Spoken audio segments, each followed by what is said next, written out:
कहानी नीरू की है। पंजाब की नीरू की शादी दिल्ली के राहुल से होती है। दिल्ली कितना बड़ा शहर है ना, लेकिन आप लोगों का घर तो बहुत छोटा है।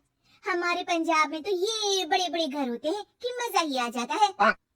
कोई बात नहीं नीरू, मैं भी तुम्हारे लिए बहुत बड़ा मकान बनाऊंगा बहुत जल्दी।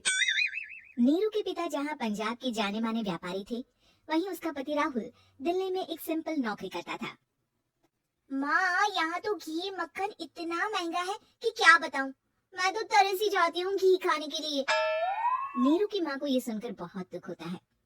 मेरी बेटी को घी नसीब नहीं हो रहा है और ये बहू यहाँ बैठकर घी में शक्कर डाल रही है।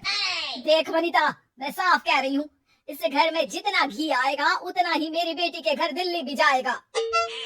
अरे ये क्या बात होती है माँ जी? बेटी का उतना ही करो जो अच्छा लगे। अब क्या मायके से घी और मक्खन तक की सप्लाई करोगी आप? हाँ, मेरी बेटी किसी चीज को तरसे मुझसे बर्दाश्त नहीं होता। अब क्या था, नीरू के मायके में 2 किलो घी आता तो 2 किलो दिल्ली जाता नीरू के पास। एक दिन, माँ बड़ी गर्मी पड़ती है दिल्ली में।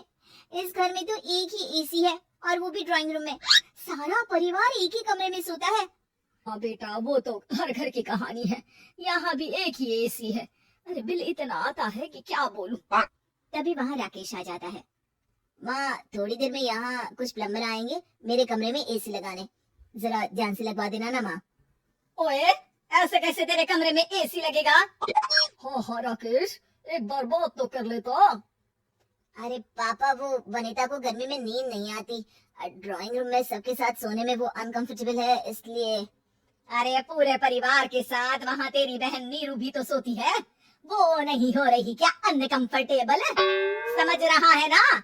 अगर एसी लगेगा तो एक दिल्ली में तेरी बहन के कमरे में भी लगेगा, तभी तू लगा सकेगा। राकेश वनिता को सारी बात बताता है। वनिता करती भी क्या, मन मार कर बैठ जाती है। माँ, ये लोग ठीक नहीं है, क्या करूँ मैं? अरे बेटी, यहाँ आ जा, तू यहाँ आकर रह ले। अरे छोड़ दे ऐसे पति को। कैसे छोड़ दूं माँ? समाज क्या कहेगा, लोग क्या कहेंगे? वैसे भी मेरा एक बेटा है मयंक। अरे हटा बेटा, तेरी उम्र ही क्या है, इतनी परेशान रहेगी तो काम कैसे चलेगा। खैर, बात आई गई हो जाती है। माँ को लगता है कि नीरू ठीक है, तो वहीं नीरू के मन में एक ही लाइन चल रही होती है, यहाँ आजा। माँ ने तो बोल ही दिया है कि यहाँ आजा। बस मयंक थोड़ा सा बड़ा हो जाए, इन गरीबों को छोड़कर मैं वापस माँ के पास ही चली जाऊंगी। वो इसी सोच में बाजार में चल रही थी कि मैम, आपका दुपट्टा जमीन को छू रहा है।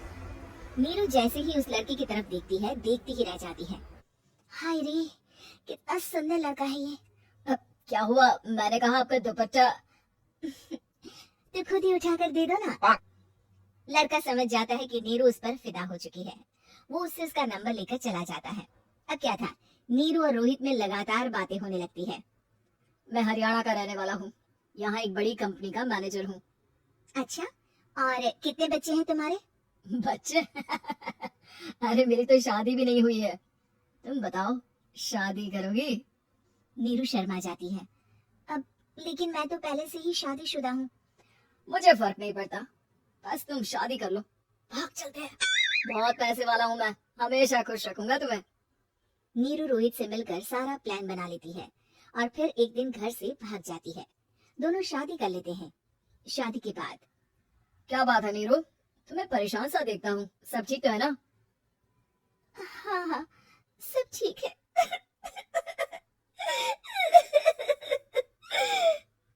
ये कहते कहते ही वो रोने लगती है। अरे क्या हो गया, रो क्यों रही हो? मैंने तुमसे एक बात छुपाई है और वही बात अब मुझे परेशान कर रही है। रोहित, मेरा एक बेटा भी है, उसका नाम मयंक है। क्या बात कर रही हो? ये तुमने मुझे पहले क्यों नहीं बताया? देखो नीरू, मेरी माँ को मैंने ये नहीं बताया है कि तुम शादीशुदा हो। बच्चा मैं मैनेज नहीं कर पाऊंगा। नीरू को समझ में नहीं आता कि वो क्या करे। तुम उस बच्चे को अपनी माँ को क्यों नहीं दे देती? नीरू चुपके से माँ को फोन करती है। माँ, क्या मयंक को तुम रख सकती हो? बेटा, मैं राकेश के साथ बात करती हूँ, आखिर घर का बेटा वही है, जो वो बोलेगा। वैसे भी बेटा, तूने जो किया है ना, उसके बाद से पूरा घर तेरी बुराई कर रहा है। मैं भी अब किसी से तेरे लिए लड़ नहीं सकती।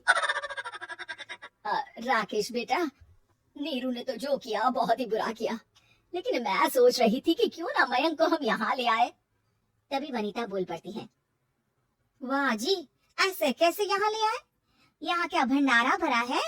और जिस बच्चे की माँ ने नहीं सोचा उसके लिए हम क्यों सोचे? नीरू को एक बार तो अपने बच्चे के बारे में सोचना चाहिए था ना। अरे लेकिन तेरे पास भी तो लड़का नहीं है ना वनीता। माँ, वनीता ठीक बोल रही है, कल को वो बड़ा होकर इसी घर का हिस्सा मांगेगा तो हम क्या करेंगे? माँ कहती भी तो क्या, वो चुप रह जाती है।